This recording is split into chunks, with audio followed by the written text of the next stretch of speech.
Hi, I'm Marc Gellard, along here with Marc Slama, and thanks once again for tuning in to Talking Tennis, the panel-style chat show that promises to bring you the most up-to-date and relevant information in the tennis world. We aim to tackle prominent topics head-on with the general tennis community and utilize a variety of segments to entertain and educate tennis enthusiasts everywhere.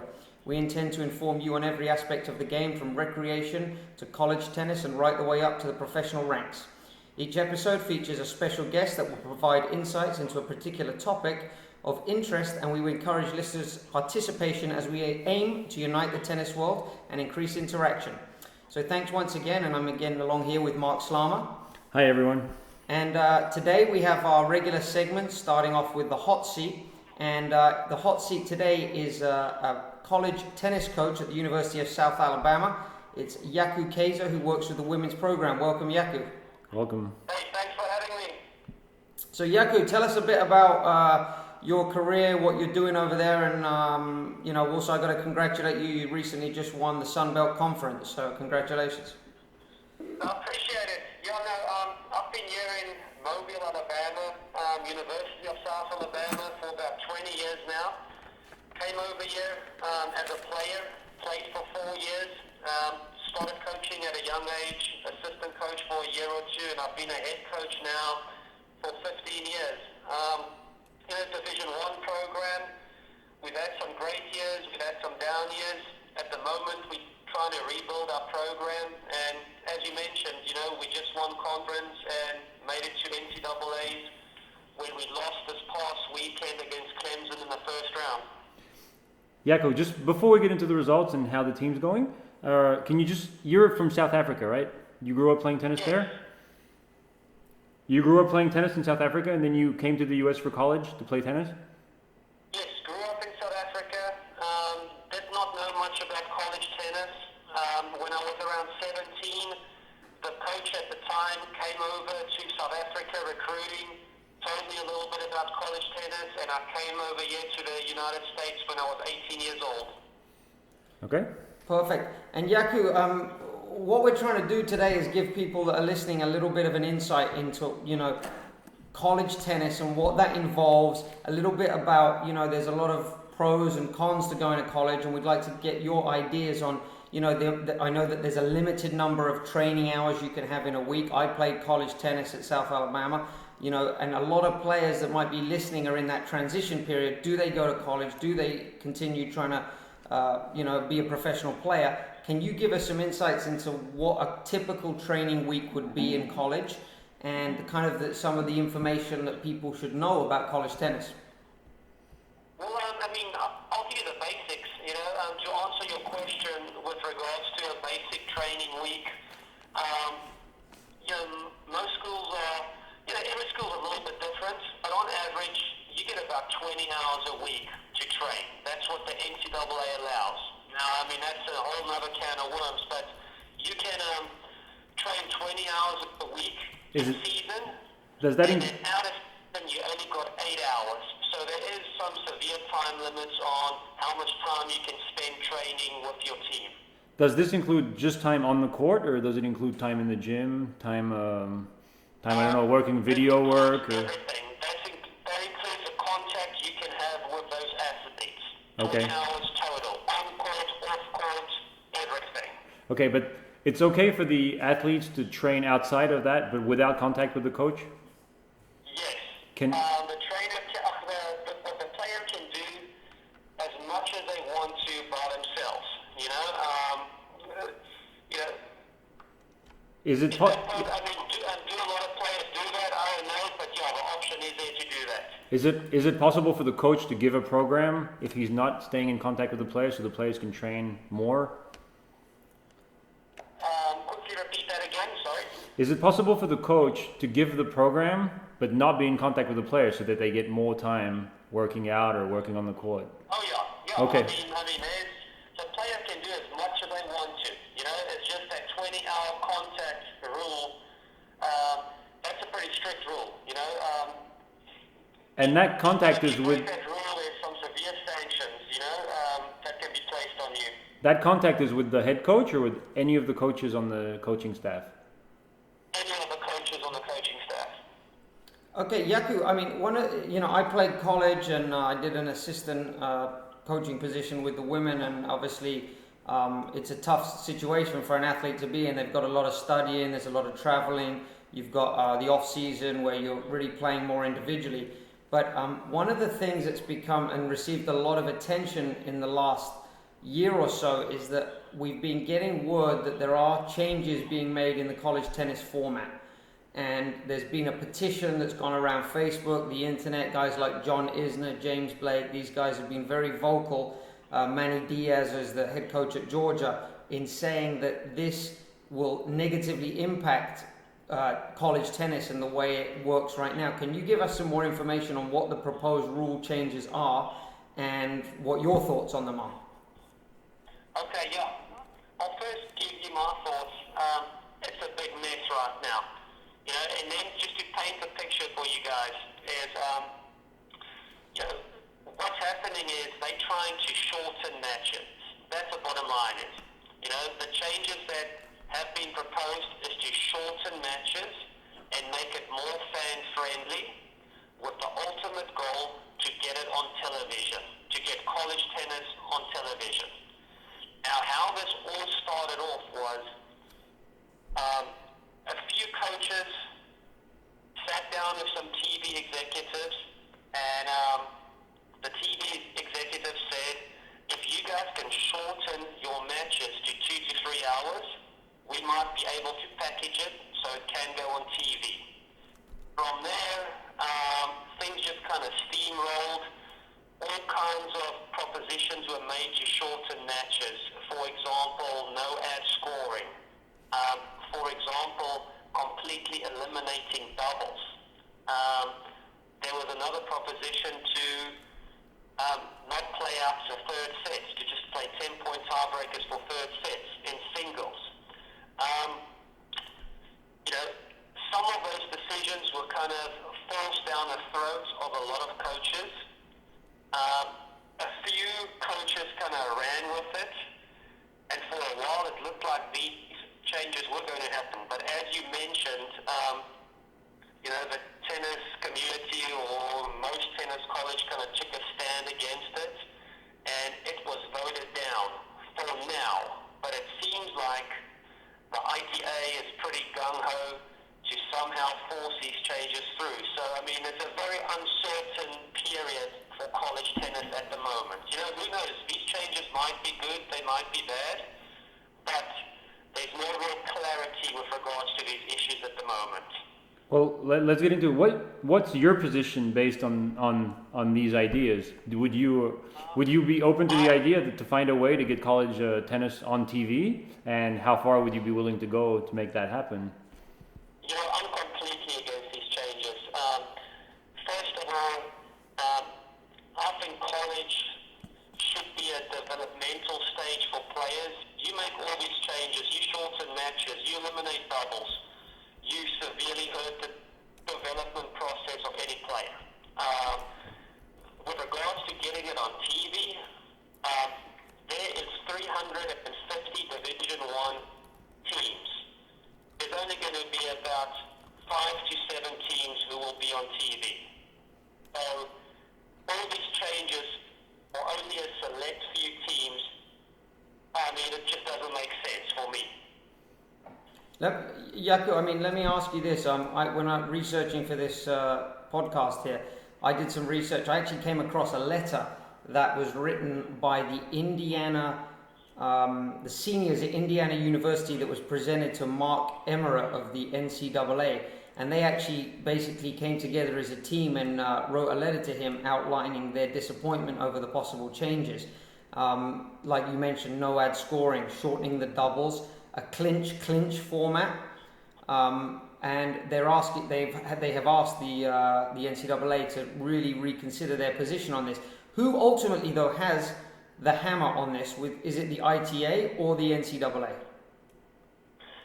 And can you explain us to the difference for people that don't know? The NCAA are the ones who put an end to the whole process, because the ITA wanted these changes, but the NCAA decided not this year. You guys can formally propose, or we can discuss it during the summer. But to answer your question, yeah, the final decision will rest with the NCAA. Okay, so that's going forwards. Do you think this is going to come? This is going to be implemented or not? I think it is. It's just that, the ITA. It's one of those. They've gone this far. They've kind of put themselves in a position where they can't back down right now. And in one way or another, it probably is going to reach that stage. And especially now with quite a few men's coaches going along with these changes, eventually the women's teams will be dragged along, or the women's coaches will be dragged along, and most likely, these changes will happen. It's sad to see, or it's sad for me to see that, because like I said earlier, I just think from a developmental viewpoint, developing players, clinch, for example, what that means is, as soon as a match is decided, you start the match. So some kid might be beginning a third set, he doesn't get to finish those matches. It just doesn't make sense to me. I completely agree with you. Having come through college myself, I think it's a big step for a lot of players to make it to the next level. But let me ask you this: both Mark and myself work with players that are on that verge of maybe going to college or going to pro, and also Tom, who can't be with us today. He's over in China at some professional tournaments right now. But we're working with those players, and a lot of times players come to us and they're indecisive about going to college or pursuing the pro career. What's your thoughts? Where does a player kind of make a decision? Do they have to be a certain ranking? What's your thought process on which one is more beneficial, and is it a one-size-fits-all? Well, I'm not sure if I understand your question correctly, but I'll use an example. Say you're a top junior, and you go and play for Stanford University or University of Virginia. They win their matches, majority of their matches so fast, and take care of those matches so quickly that if you're playing number 1 or 2, you might only finish about 10 to 15% of your matches during a year. So from a standpoint of playing matches in college, you're not going to be finishing any matches. You're not going to get playing time, match time out there. So, not a good option for you then, if that makes sense. Yeah, and Jaco, I'm sorry we had a little interference with the sound there. What I was actually asking you though was, Mark and myself both work with junior players right now, and a lot of them are unsure whether they should be pursuing a college career or a pro career. And I want to know, in your opinion as a college coach, can players still turn professional after they've played college? Or do you think it's really the end of their professional tennis options if they go to college? And, how do you decide? What's your... Okay, no. I see what you mean. I think it depends on the individual. I still think it is a great option, because you get an education and, you get a lot of coaching, a lot of playing, etc., but it does take a lot of discipline, because going back to that 20-hour practice week, you've got to be able to do things by yourself. If you do have that drive and you do have that discipline, and you can sidestep some of the distractions within college, I think it's a great option. And I think it's pretty evident, some of the players who've gone through college recently, like a John Isner, like a Kevin Anderson, and there's a couple of other players, they have showed that it is still possible. But, it takes a lot of discipline to do it. Definitely an option still, though. Jaco, will you make a difference between the men's game and the women's game in this respect? Is it more... Yes, I think it is. Personal opinion, I think it's a little bit easier on the men's side. For some reason on the women's side, we haven't had a lot of players kind of make that leap from college to pros in the last 5 to 7 years. But on the men's side, I think it is a little bit easier. Right. I mean, sorry, go ahead, Mark. No, just to follow up on this question, if we have a young player who's a top junior who wants to go through college to become pro, are there enough good programs that are going to keep developing him as a player, or are most programs going to just use whatever ability he's already developed to help the team be the most competitive possible and kind of forget his development? Are there programs where the coaches are willing to do long-term work with the players? Yes, I think there is. And that's where the recruitment process becomes pretty important, for the kid. I mean, he can get a feel for it when he goes through the recruitment process. Some coaches will upfront tell you, hey, we will help you develop, try and help you get you in the pros. Some coaches will be real upfront, and tell you no. You're going to have to sacrifice a little bit over here. We might have to play you lower in the lineup.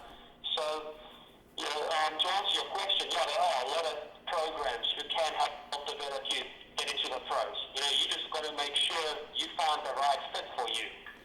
Right. I mean, here's a question that I want to know, because working with players, you've got parents always concerned about whether their kid's going to be good enough to get into the pros or go to college. What do you look at when you're recruiting a player? Because, are we really looking at just results? Does personality or potential come into play? I mean, what's your thought process on that? Because, we've got so much in the States right now of the tennis recruiting network, and are you a 5-star or 4-star or blue chip? Should you go with the ITF, or what should your route be to get the college coach's attention? What do you look for when you're recruiting players? I can tell you exactly what I'm looking for, and I think that's what a lot of other coaches also look for is, you want to see some results. It's nice to see some results. This person knows how to win matches, but I would say the majority of coaches just look at nowadays at an all-court game. You look to recruit players who can do a little bit of everything. Play in the mid-court. Come forward, finish points. Most coaches try and stay away from those one-dimensional players. Who can only do one thing. Someone being athletic, stuff like that. People put a lot of stock into those things, and I think a lot of parents of juniors don't realize that. They don't understand that. They get so fixated on those results, playing tournaments and winning matches, that it might get a coach's attention, but when it comes to someone who's got some, solid results and someone who's got, okay results, but you see that potential and you see that their game has been developed, or, that they can do everything, I think that goes a long way with regards to recruitment. So, Jeke, when you recruit a girl for your team, do you look at her potential over the next 4 years, or do you make a decision based on her level now and then? Unless she's really, really good, I'll make a decision on right now. But no, you're looking 3-4 years. What's the potential there 3-4 years from now? Would you say that the players who come into your program, when they come out, are much stronger, much more developed? How do you see their progress over the 4 years? Do they come out very different players than when they came in? I like to think that, when someone leaves here, they're better than when they got here, and it's something that we're going to pride ourselves on over here. To answer your question, I think we do a good job over here, Okay. And once again, that goes to your earlier question is, what kind of player, we kind of look for those players who still have plenty of upside. A lot of schools, players get worse. No doubt about it, for whatever reason, but speaking for myself over here, we like to think that we develop those players. Yeah, I mean, one of the things I found interesting, Yaku, when researching again for this was that from the college level going up into the pros for whatever reason, and I wanted to see if you can attribute anything to this. It seems that the men fare better after college than the women do.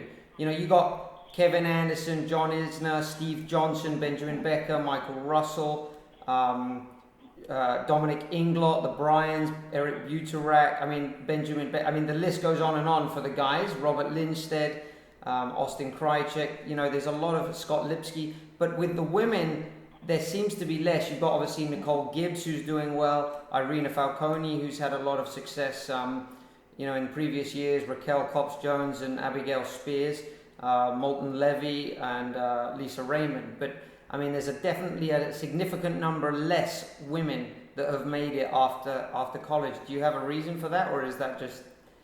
I just think a real simple reason is on the male side, it takes a few years to develop a little bit. You get a little bit stronger. Or you can get a lot stronger. They develop more weapons while in college. Fine-tune their weapons. Like a Isner, like a Anderson. And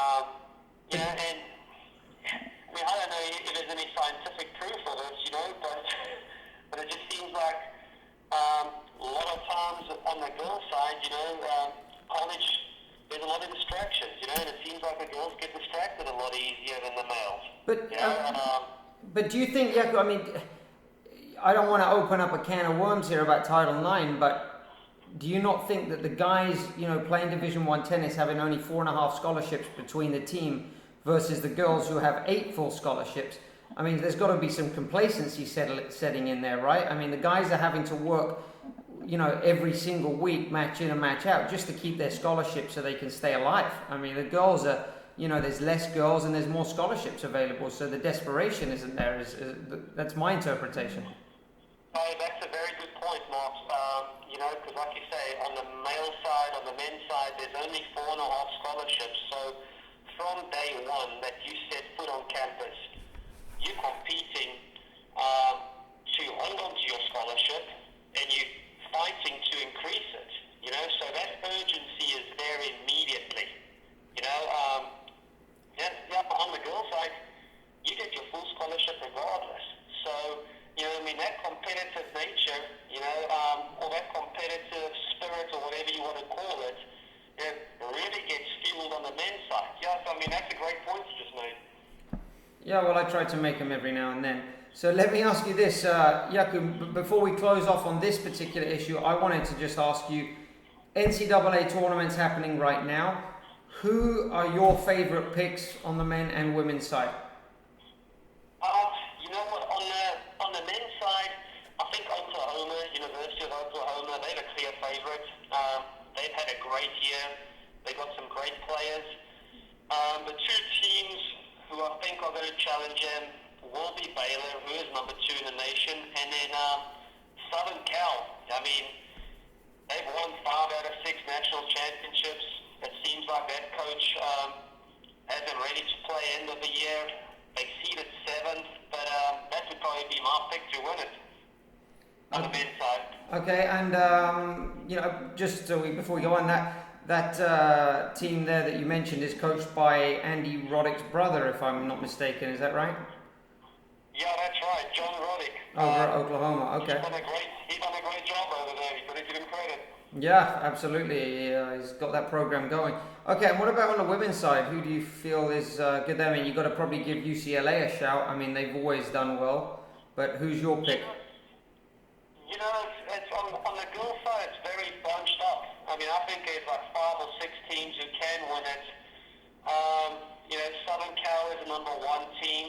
Seems like they're having a great year. But, my pick, I would say, probably it will come down to Georgia or Florida. I think Florida is just one of those teams. They've got a lot of talent, a well-conditioned team, and winning 4 matches in 5 days. I just think if they get past the first and second round, they're probably going to win it again.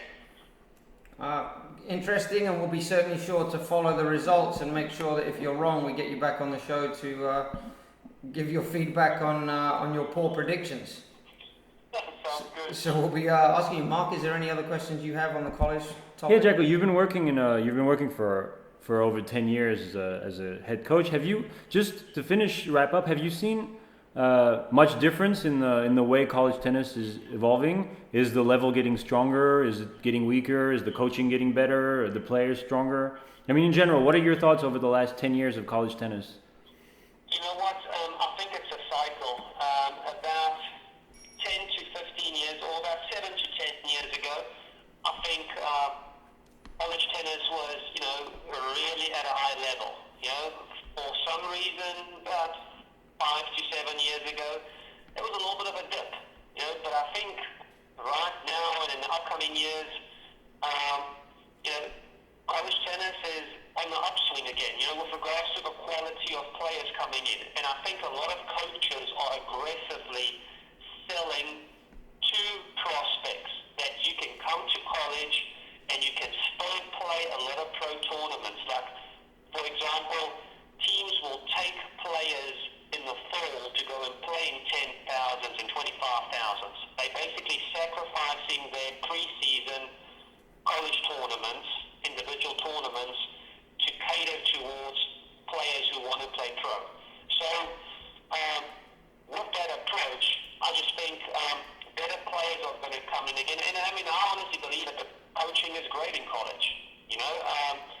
Here and there, obviously, you get people who just do it for a paycheck. But I think, on average, at some of the well-established programs, what coaches do a great job. They can and they will develop players who want to turn pro. Okay, interesting information there. I think it's somewhat similar to the pros. The level, comes in and out every few years. And I mean, like for example, in the men's game right now, we just got a huge high with obviously with Nadal and Murray and Federer and Djokovic. But at some point, that era is going to end and a fresh wave will come in, and there might be a drop in level for a couple of years. But that's a valid point. Are you seeing any difference in the level of the freshmen coming in? Are more players choosing college over pros compared to the past? Are you seeing a difference in that regard? Yeah, I think a lot of players use college as a year or two, to come in and maybe get a little stronger, maybe just get some matches in. So, a lot of top 20 ITF players, if you look at that, for example, a lot of top 20 ITF players come to college for a year or two in these last couple of years, compared to 5-7 years ago. So, I mean, that's a definite sign that they see value in coming to college for a year or two. So that's a trend that's existing, players who come to college just for a couple of years, 1 or 2 years, and then try to go pro?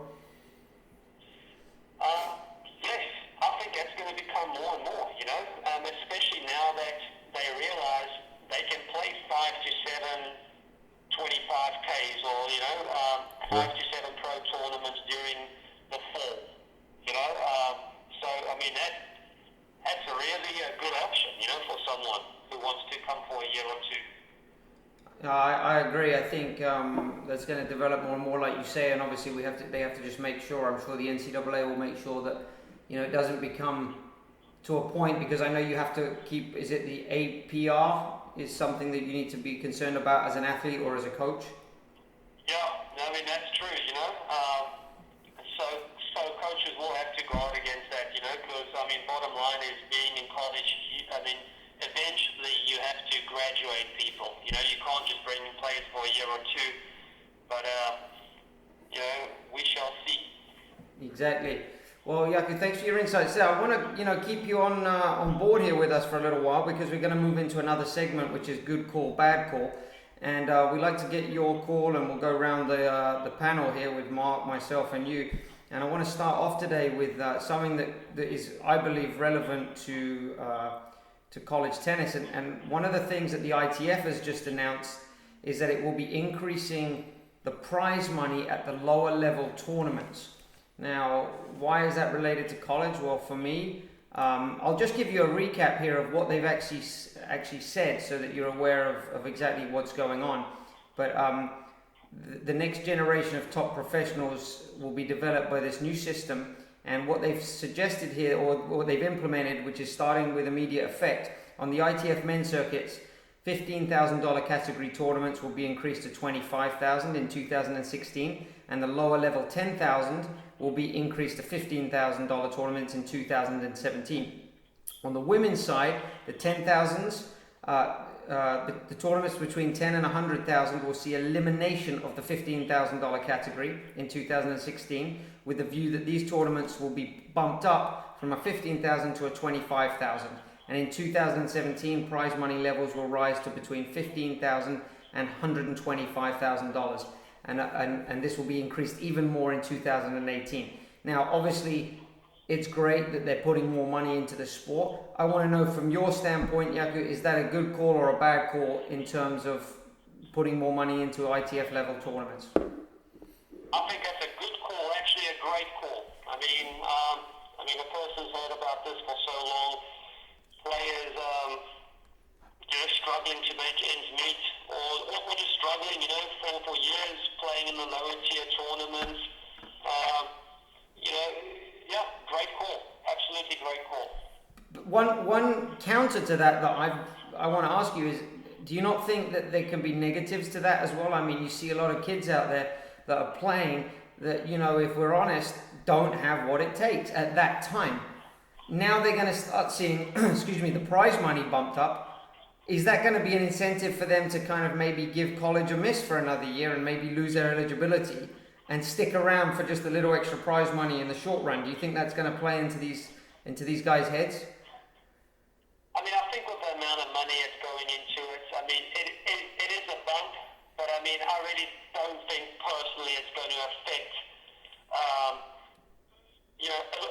it to that extent. I just think it makes it a little bit more manageable for someone who's out there, but I really don't think it's going to affect long-term decisions with regards to players.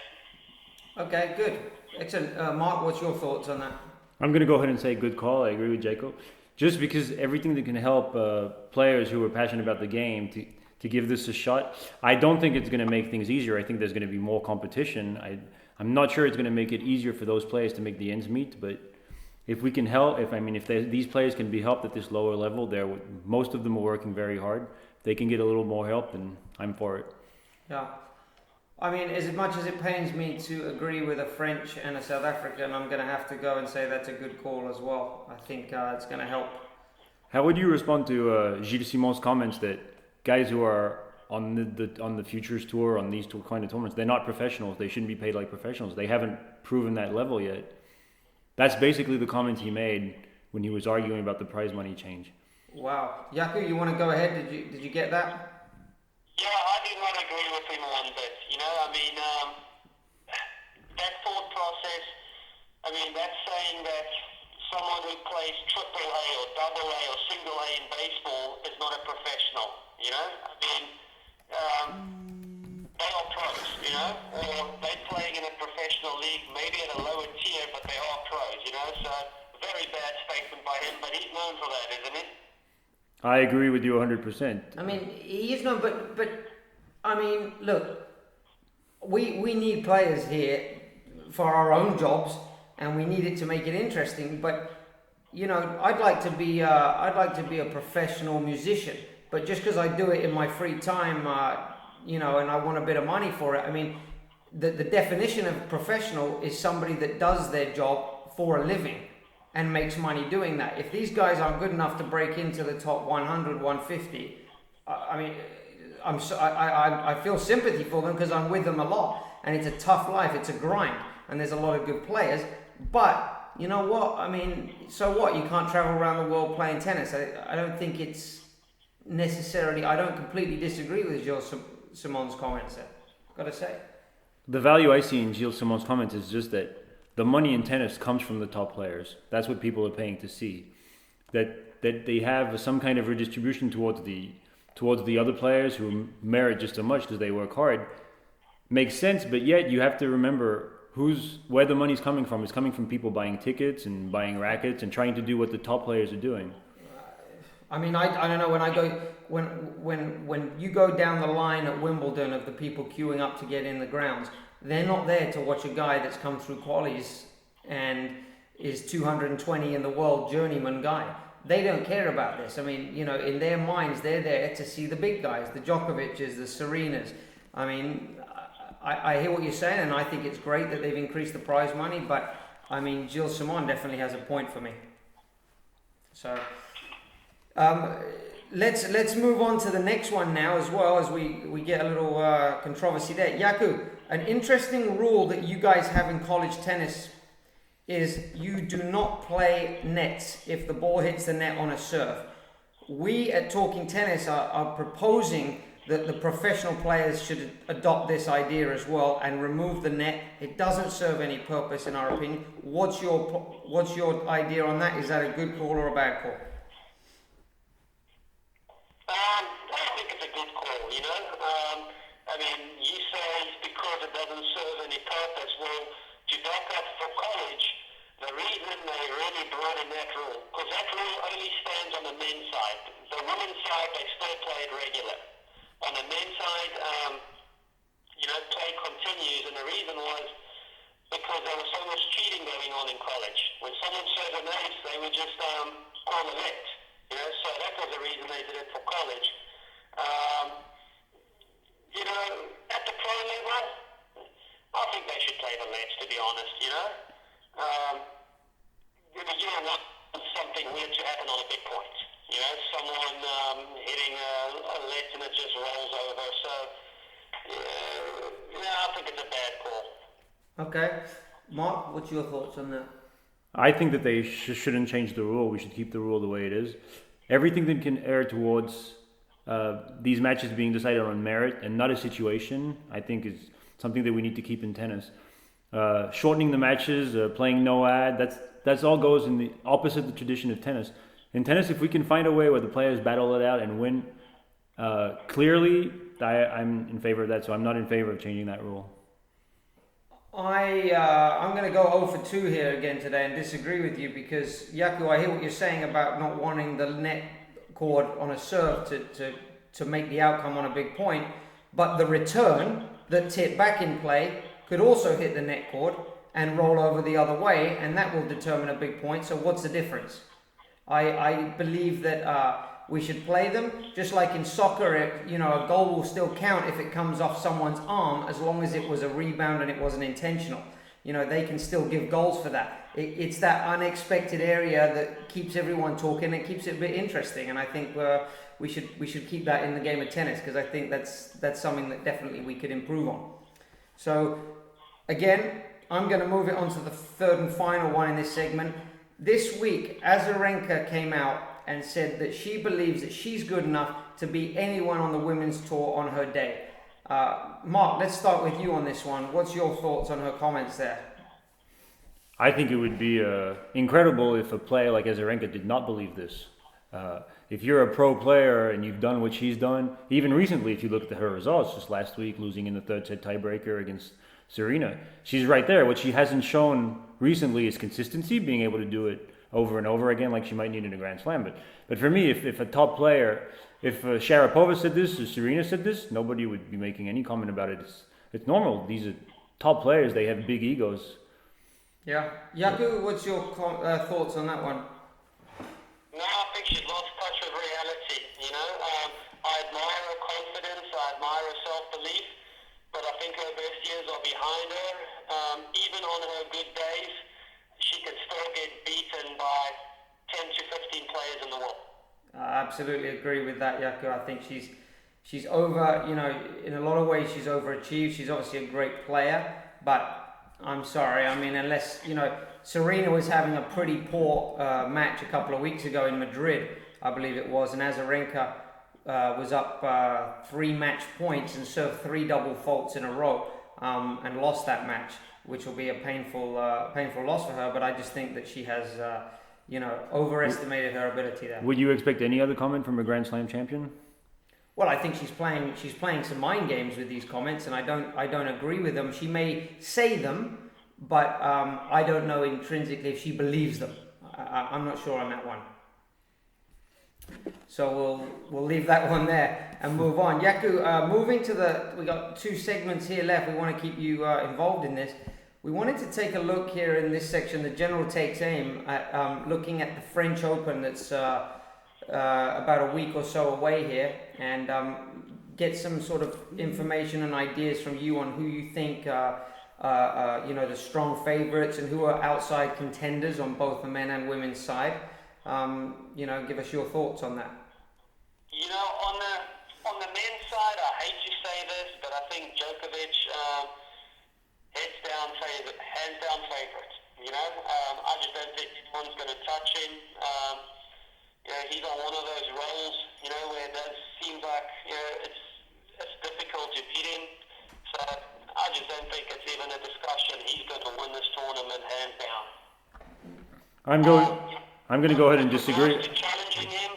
I know this sounds boring, and actually a lot of people won't agree with me. With Nadal, I guess being in a little bit of a slump, not a slump, but not playing up to his usual potential.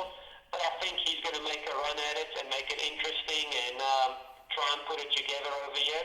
So, outsider or dark horse, as funny as it sounds, Nadal.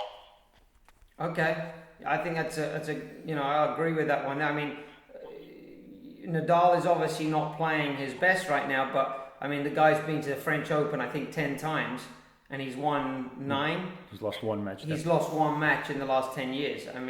It doesn't matter about going into the match. I think his history there. He's not gonna let this slam slip away without a fight. For me, the clear favorite is Nadal, hands down, even at this point. Because you have to look at how this tournament's going to play out. Nadal's going to get his first rounds in, and then we come down to the day of the final in 5 sets. And for me, imagine that day, Nadal's favorite against Djokovic. Even against Djokovic, he's the favorite, given the history at the French Open, given the fact that it's in 5 sets, that it's a 2-week tournament. For me, Nadal's the favorite, and Djokovic is second favorite. I hear what you're saying on the 5 sets, but remember this past weekend, he lost to Djokovic 3-2 in the final. He lost to Murray in the final 3-2.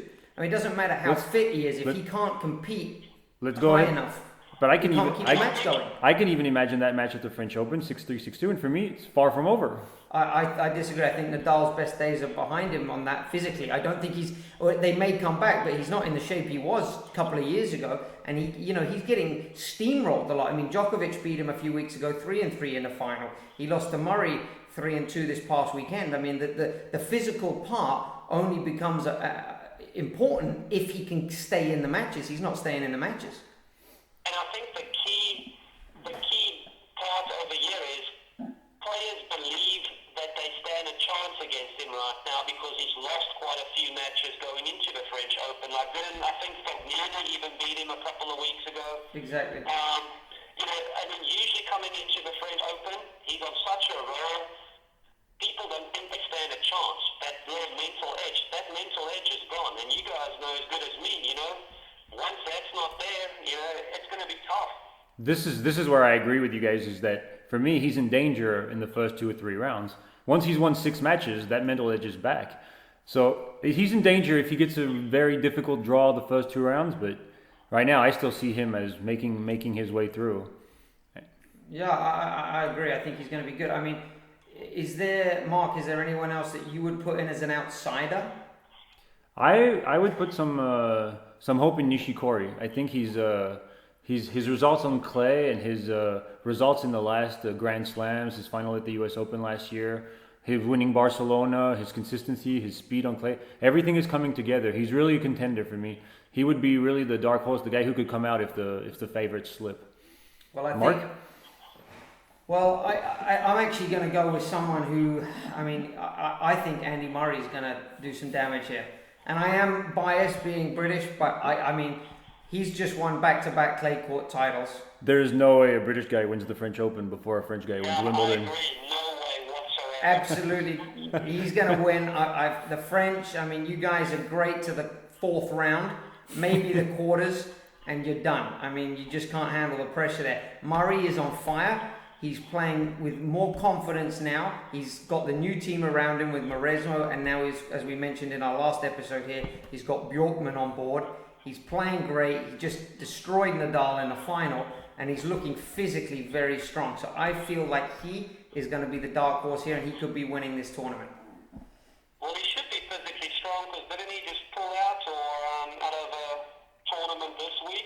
I mean, that was very disappointing in my opinion. Leading up to the French Open. He's just won 2 in a row. He's going to take a week off here, head to Paris early, start training at Roland Garros, and get ready to be the first Brit to win the French, or the first Brit for a long time. I got to check my history books there. Jakub, back again, women's side. We've obviously got a lot of players that are in the mix on the women's side. It's a little bit more open, but is there anyone that stands out in your mind as someone that is a clear favourite and then a dark horse? You know what? I'm going to make a call, Simona Halep. I think this is where she's going to break through, win a Grand Slam. I love her game on the clay. I think there's no clear-cut favourites. They're all bunched up, but that's my pick right over there, Halep. Yeah, I think that's a good pick, Jack. I got to agree with you. As much as it pains me to say that, I do agree with you on that one. What about you, Mark? I'm gonna go ahead with Serena being the favorite for me. If she's there on a given day, Halep doesn't stand a chance. Neither does anyone else. It really depends on whether she's able to get to her level. But because right now, if she plays at her top level, no one can compete, even on clay. Do you see a long shot, Jaco, in the girls? No, I mean Halep, Serena Williams. I hate to say this, Sharapova. I don't know how she's played recently, but it seems like she kind of puts it together there at the French Open. But no, I don't think it's going to be any real outsiders on both the men or the women's side. So you don't fancy maybe Bouchard coming? I mean, she's a girl that made semi-finals and finals of I think all but one slam last year. You don't feel like she's going to make a push here? No, not a big fan. I think she's having a little bit of a sophomore slump, but played great last year. This year, might take a step back, and then maybe next year, in the next 2 years. But at the moment, no. Okay. And Mark, anyone for you? Well, I actually see this goes back to the conversation we had before, but I think Azarenka might surprise a lot of players and might make a long run in this one. She's coming back. No one's expecting her to be at that level, and I think she still has the game to go far. Surprise a lot of people. Yeah, no, I agree. That's definitely an outside one. What I'd like to finish off here, Jaco, is we always do our Talking Tennis tip of the show, and we'd like to get one from you and one from each of us. Just something that whether you're that player trying to make the transition from the juniors to the pros, or the juniors to the college, or even the recreational player. We want to have some kind of advice, and we've got you here, and it's an impromptu question. We haven't given you any time to prepare, but is there any simple tips that you would give to the people listening to this show that are the tennis enthusiasts? I'll give you a simple tip for the player who wants to go from the juniors into college is develop your all-court game, play a lot of doubles. That's my tip of the week, or advice for any player going from the juniors wanting to go to college. I mean, the thing is that the USTA has really eliminated doubles a lot from their tournaments. So I mean, for me growing up in England, and I imagine the same in South Africa, we'd spend a lot of nights at the club just playing doubles with the older players or whoever we could find, just to work on some aspect of our game, whether it was the return, the serve and volley. You could find something. I mean, it's very tough nowadays though to find doubles tournaments. Yeah, I know, very disappointing. I work with a couple of juniors over here, and hear the same stuff about they never get to play doubles. But get a couple of mates, figure out a way how to play doubles, get some doubles lessons, whatever it is. But that's how you add value to your game if you want to go to college. Yeah, I think that's right. I mean, I do. If I remember rightly, John McEnroe even said last year that he believed that that doubles should be removed from the game on the men's side, especially, and they should just use that money to give to the singles guys. But I completely agree with you, Jack. I think that doubles is a integral part of development, and it's being missed. And a lot of American players are not well rounded on the court, whether it's at the baseline, the return games, and that's definitely an area that's hurting them. I understand McEnroe's comments because people, again, when they go to see tournaments, they pay to see Federer play against Djokovic. Some Americans might pay to see the Bryan brothers play, but basically, people aren't interested in watching doubles. No matter how much they say it, they're not interested in paying and watching doubles. It pains me because I'm also a doubles fan. I really think it helps. Even if you're just thinking about singles, it really helps your singles game to play doubles because it forces you into situations and to have to learn new games. Like Jaco said, an all-rounded game where you're able to go forward and do volleys and do half volleys and returns. What's the situation of doubles in the college game right now? That's why it's so funny that they want to get rid of doubles, because that's one of the most exciting parts about college tennis, the doubles points. At the beginning of each dual match, you play 3 doubles matches, and that's why the fans come out half the time, and I think doubles is at a pretty high level, and you could probably see it from some of the college guys who go onto the tour. They have a lot of success in doubles, because we spend a lot of time in college on doubles, and they develop their doubles games pretty good. And that's why it kind of shows up in the pros a little bit. Doubles is a very exciting game in all team competitions. In Davis Cup, it's a big day, the doubles day. In club tennis in Europe, in France, doubles is very important. It just doesn't seem that link with the pros. Going back to that McEnroe comment, instead of taking the doubles away, let's make the singles players play doubles. You guys have seen it. Whenever Federer plays doubles, people show up. Whenever Nadal plays a little bit of doubles, people show up. I think that would be a great thing for tennis. That's a great point. Those top singles players to play a little bit of doubles. That's a great point. Hey, what's your opinion, Jaco? Do you think if Nadal and Djokovic played doubles together, would they beat the Bryan brothers? No. What about Federer and Djokovic? Sorry, go ahead. What about Federer and Djokovic? That's a close call. Whenever you felt, I'm not sure about that. Those Brown brothers, they're rock solid. I think if they play 10 times, the Brown brothers win 7 times. Yeah, I agree with that. I think it's they've honed their skills so well that over the course of 3 sets they're going to be very tough. They almost remove Federer's talent from the equation there. I agree to a point. I think that if Federer and Djokovic train for 2 weeks together, then if they play the Bryan brothers 10 times, they'll win 7 or 8 times. If they train, they need to adjust, but they have all the shots, they have everything. So yeah, I'm gonna disagree with that, but I think it would be an interesting match, and that would get the fans out there. That would for sure. So, one of the things I'm going to give my tip before I pass it over to Mark here to wrap it up. I don't know if you notice it with your college players, Jaco, but one thing I find with a lot of the players I train is that people become so focused on their own side of the court, their own game. My forehand feels bad today, my backhand's not working, my serve is off.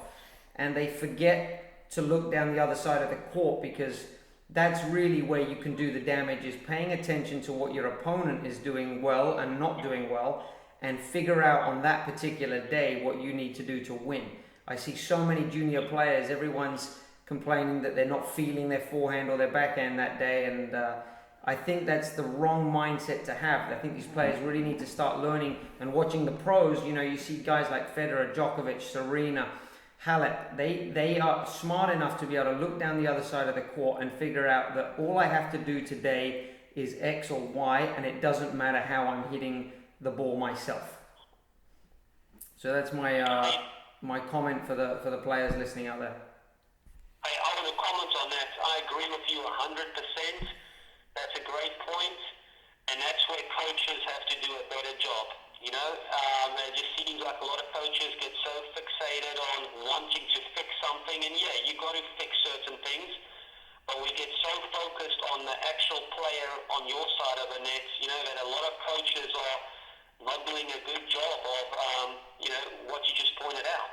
So some of it is the player's fault, no doubt about it. It's a mentality, but it's the coach's job to fix that. Yeah, absolutely. Great addition to that comment. Mark, let's grab a tip here from you before we wrap things up. Well, I just wanted to give a quick tip on, in junior tennis, they're often playing match breakers. They quickly get to that situation where the pressure points are there, and I just wanted to give a quick tip on for our like junior players and maybe college players or recreational players to stay composed under pressure. The best tip that I would give that works the most is to give yourself different goals. You have a game. I can't tell you which because it would depend on your style of play and your game. But one example could be, okay, get 5 balls in the court. So you count to 5. You count. That's all you judge yourself on that, not on the result of the point, not on who's winning. You give yourself that goal. You say, okay, I'm going to hit 2 balls to her backhand, or you give yourself goals and you judge yourself on that, because goal setting takes the pressure away from the actual score, but it puts you and it gives you a project, something that you can focus your energy on, and that's going to help you to get away from the score and do something that's going to benefit you point-wise. Exactly, like really focusing on process instead of result. Focusing on process instead of result. Yeah, absolutely. Is there something that you tell your players when it gets because you can coach in college tennis when it gets hot, right? Yeah, and you said it. Go back to your routines. Your routines that you establish in practice, and stop focusing on the end result. Yeah, absolutely. That's great comments. Well, guys, we're going to wrap it up there. And Jaakko, thanks very much for joining us here today on Talking Tennis. We appreciate it, and good luck with the off season. Enjoy the summer, the well-earned summer, and good luck for next year. Hey, thanks for the luck, guys. I appreciate it. Thank you. Thanks, Jaakko.